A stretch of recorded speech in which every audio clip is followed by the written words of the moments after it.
দাফনের 15 দিন পর জীবিত ফিরে এলো মৃত কিশোর।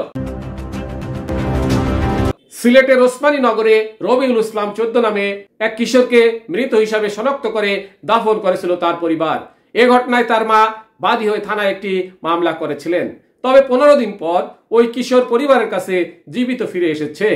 পরিবারের সদস্য নিয়ে থানায় হাজির হয়ে তার জানানো দেয় রবিউল ওসমানী নগর উপজেলার গোয়ালা বাজারের গদিয়ারচর গ্রামের কনাই মিয়ার ছেলে। সে স্থানীয় একটি রেস্তোরাঁয় কাজ করত।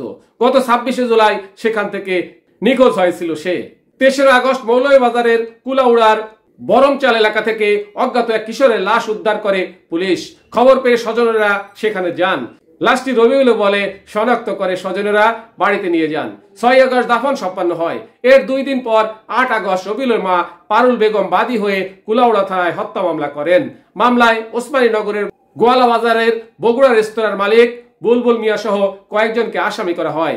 মামলার তদন্ত চলাকালে পরিবার রবিউলের সন্ধান পায় নবীগঞ্জে।